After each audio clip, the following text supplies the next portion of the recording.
민희진 대표님은 우리에게 엄마 같은 분이에요. 2024년 4월 민 대표 기자회견 후 순수한 5소녀들 목소리가 울려 퍼졌습니다. 자신들을 키워준 프로듀서에 대한 순수한 신뢰와 사랑을 보여준 이 모습에 전 세계는 감동했습니다. 하지만 2025년 10월 30일 516페이지 판결문이 밝혀낸 진실은 충격적이었어요. 3번의 재판, 6명의 판사, 130개의 증거, 그리고 단 하나의 결론, 전부 기각. 뉴진스는 왜 어도어를 이길 수 없었을까요? 법정이 증명한 12가지 치명적 실수를 지금부터 공개합니다. 첫 번째 실수, 계약서를 읽지 않았다. 민희진 대표가 없으면 우리는 활동할 수 없다. 뉴진스의 핵심 주장이었어요. 하지만 치명적인 문제가 있었습니다. 전속 계약서 어디에도 민희진이 반드시 대표여야 한다는 조항은 없었던 거예요. 계약서에 없는 내용을 주장한 순간 이 싸움은 이미 끝나 있었습니다. 두 번째 실수, 민희진의 진짜 목적. 판결문이 밝혀낸 충격적 사실. 민희진은 이미 2024년 초부터 어도어를 하이브에서 독립시킬 투자자를 물색하고 있었습니다. 뉴진스가 엄마 같은 분이라며 순수하게 믿을 때 민희진은 전혀 다른 계획을 진행 중이었죠. 법원의 판단은 명확했어요. 민희진의 목적은 뉴진스 보호가 아니라 어도어 독립이었다. 세 번째 실수,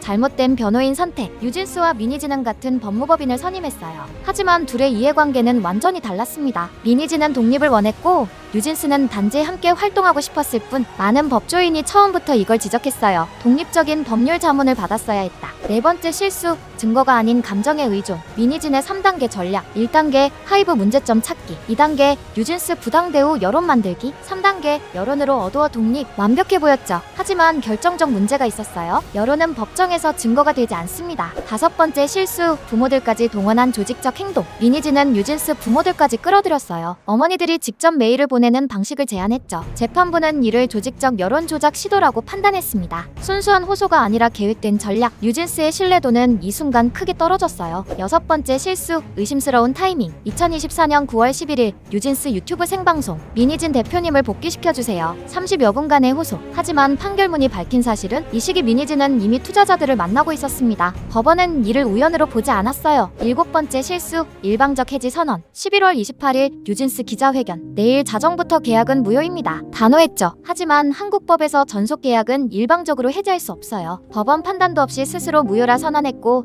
10월 30일 1심 판결에 의해 최종적으로 그들의 해지 주장이 부적법함이 확인됐습니다. 여덟 번째 실수, 법원 결정 무시. 2025년 3월 법원은 독자 활동 금지 결정을 내렸어요. 위반 시 1인당 10억, 총 50억 간접 강제금. 하지만 뉴진스는 3월 23일 홍콩 공연을 NJG 이름으로 강행했습니다. 가처분 결정이 21일에 나왔는데도요. 판결문은 명확히 지적했어요. 가처분 결정 위반. 아홉 번째 실수, 두 번째 패배. 항고했지만 결과는 똑같았어요. 원심 판단이 정당하다. 서로 다른 두 재판부가 같은 판단. 이게 의미하는 건 법리적으로 뉴진스 주장에 설득력이 전혀 없다는 것. 법조계는 결론을 내렸죠. 이길 가능성 없다. 열 번째 실수, 최종 선고 그들은 없었다. 2025년 10월 30일 1시간 20분간 516페이지 판결문 낭독, 130개 증거 단 하나도 인정 안 됨. 더 치명적인 건 뉴진스 멤버들은 법정에 없었어요. 초기엔 나와서 함께하고 싶다 호소했지만 최종 선고엔 불참. 법조계 해석은 스스로 패배를 인정한 침묵. 11번째 실수, 제출한 증거들의 약점. 재판부가 검토한 뉴진스 증거들. 연습생 사진 유출, 계약서에 금지 조항 없음, 성과 폄하, 정상 업무 커뮤니케이션, 아일리 표절, 음악적 유사성만으론 계약 위반 아님, 무시하고 가발언, CCTV에 아일리시 한이에게 인사하는 장면 있음. 모든 증거가 반박됐습니다. 12번째 실수, 민희진 의존의 역설. 민희진이 없으면 활동 불가능. 이 주장이 오히려 독이 됐어요. 재판부는 516페이지 중 100페이지를 이 문제에 할애했습니다. 민희진 해임 후 어도어가 한 일, 새 앨범 3건, 월드투어 17개 도시 계약, 광고 제한 22건.